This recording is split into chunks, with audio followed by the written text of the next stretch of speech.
Imagine you're speaking to a potential client and you think everything is going great, and then they say they're not interested, or worse, they say that they don't believe you can help them with their problem.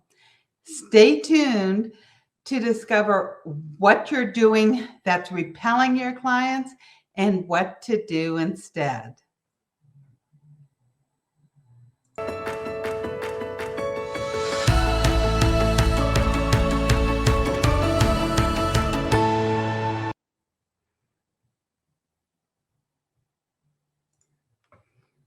Hi, I'm Cindy J, the Visibility Wiz, and welcome to this episode of Biz Success in 15.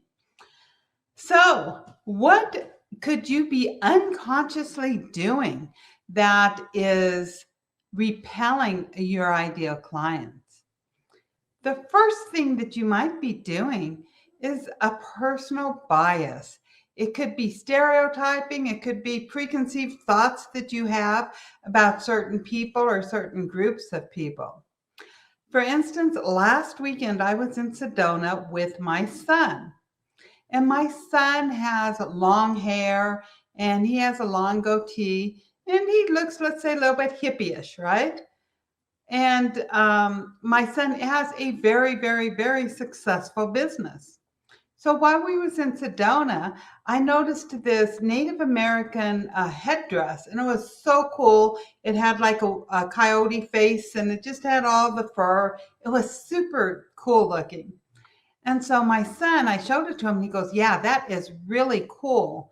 And he asked the salesperson, can I see that?" And she lifts it up like far away from him and sort of turns it around and says, "It's $900. It's $900."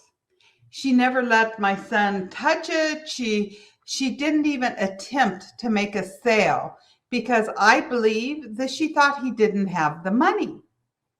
And I was thinking he could have bought 100 of those things if he wanted to, right? And it was very interesting for me to sit there and watch this interaction. So, what might you be doing for preconceived notions based on the way somebody looks, the way they dress, the way they talk? That could actually, your personal biases come in and you could be repelling them because you're thinking, oh, they're never going to buy. Oh, they can't afford my services. Or, oh, I don't like their accent. Or, they're from New York, so they must be this way. Or they're from Missouri, so they must be this way, right? So we have all these preconceived notions, which we need to wipe out of our head when we are speaking to potential clients. The second thing that you could be doing that's repelling your clients is projecting your own personal situation on them. If somebody offered you their program at the same price that you charge, would you be willing to whip out your credit card? Would you be willing and able to whip out your credit card and pay for it? If not, and if you're desperate thinking, I need the money, I need the money, I need the money, I need the money, then you're projecting your situation onto them.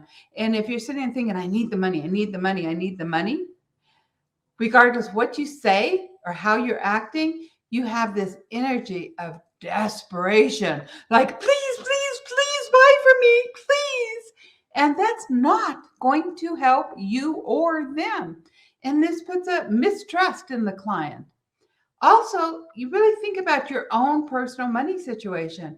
I have a good friend who is currently, she is I believe, multiple seven-figure business coach, but definitely a seven-figure business coach. And years ago, she coached for another coach for their high-end program. And she sold a lot of them, but every time she sold a program, it was always on a payment plan. So the coach asked her, could you afford to pay for my program? Or would you have to do it in payments? She goes, "Oh, I'd have to do payments, and that would even be a stretch, but I could probably make the payments work, but there's no way I could pay for it in full." And he told her, "You are projecting your situation onto your clients. So, whatever your situation is,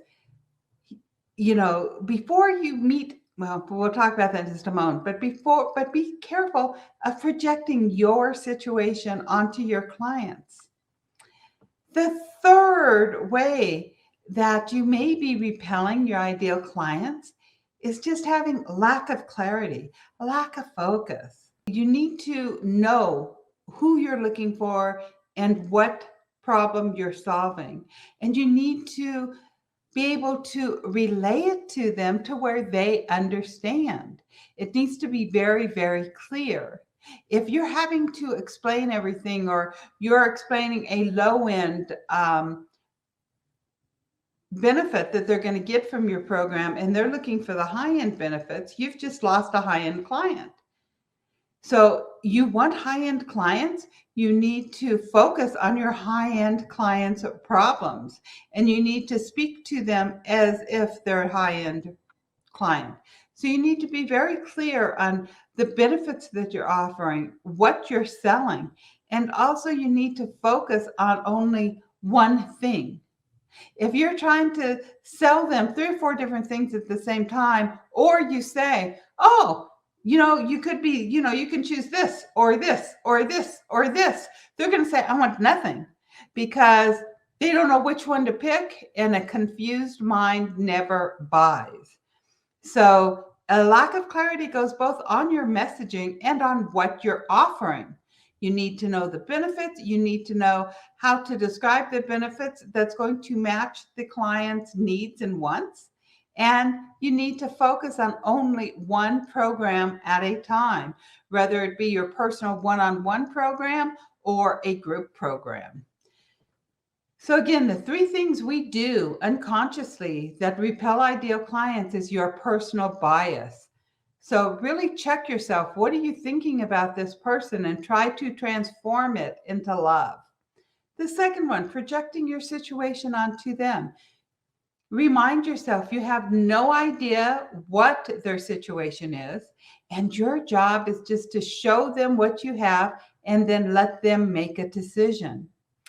The third situation is lack of clarity on your message, lack of clarity of what you are selling and how it's going to benefit them.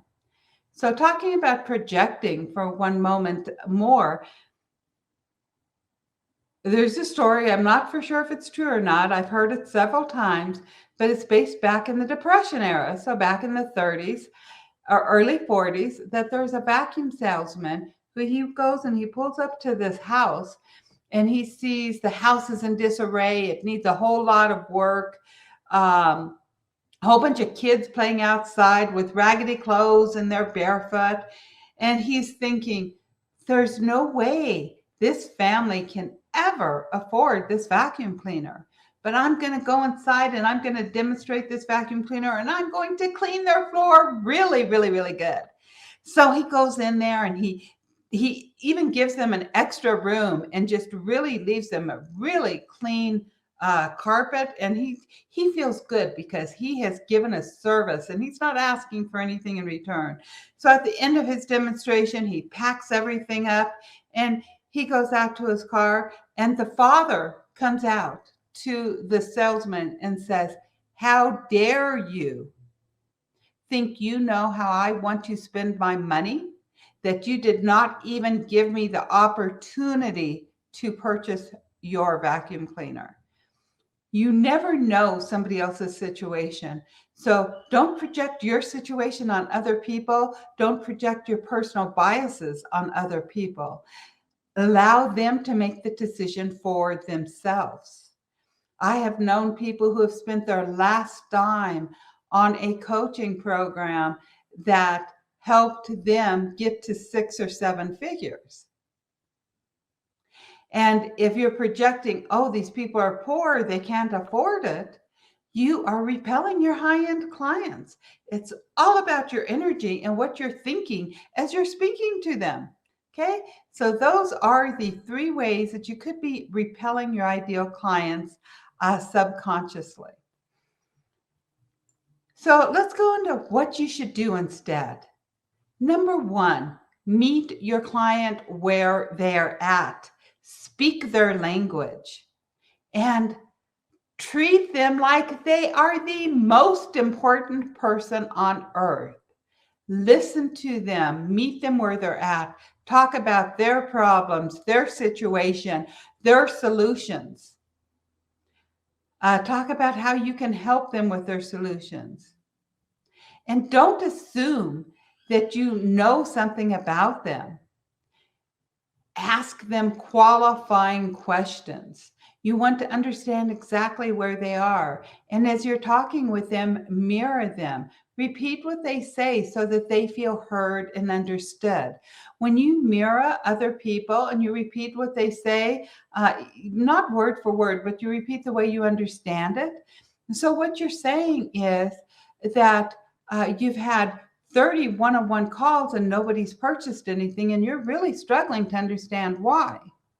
Okay, so you're mirroring what they're telling you. That makes a person feel understood, it makes them feel valued, and it makes them trust you. We've all heard the saying that people need to know, like, and trust you to buy from you.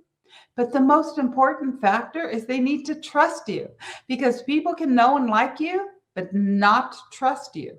And if they don't trust that you can solve their problem, then they will not buy your programs or services. The third thing you should be doing is focusing on one thing at a time. You want to focus on one program. You're focusing on one client. Even if you are selling a one-on-one coaching, you need to group it into a program. I believe at minimum 3 months, and I think the sweet spot is 6 months. So when you want to, whenever you have a one-on-one program and you're looking for these ideal clients, these high-end clients, you're focusing on that one program, even though it's one-on-one, instead of a whole bunch of different programs. This way, they feel more served and you're coming across with more clarity, and this is going to lead to more yeses.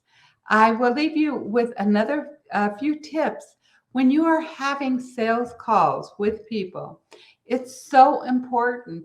Some people get huge transformations and huge aha moments just from a sales conversation. You're going to name your sales conversation because we're drawn to names. Nobody just wants a free consultation. But if you tell us the benefit of what we're going to get if we spend our time with you, that's how you're going to get them. But during the actual call, you need to meet them where they're at. You need to ask them questions. You need to listen to them. You need to give a couple tips, but do not coach them. Because actually, if you coach them during your sales conversation, you're doing them a disservice, because then they think their problem's been solved whenever it really hasn't. You have just put a Band-Aid on something that needs 20 stitches. So therefore, do not coach when you're doing these one-on-one sales calls. You want to ask them where they're at, where they want to go. The whole object of it is for you to discover where the gap is and how you can help them uncover that gap and go from where they are to where they want to be. So remember to meet them where they're at, to be where they're at, to speak their language, and to listen to them and mirror them. And you'll soon find yourself getting more and more yeses because you're not repelling your ideal clients any longer. So remember to go to visibilitychecklist.com and download your free checklist for more visibility, influence, and profits. Hope you have a great week, and I'll see you again next week with another episode of Biz Success in 15. Big hugs. Bye-bye.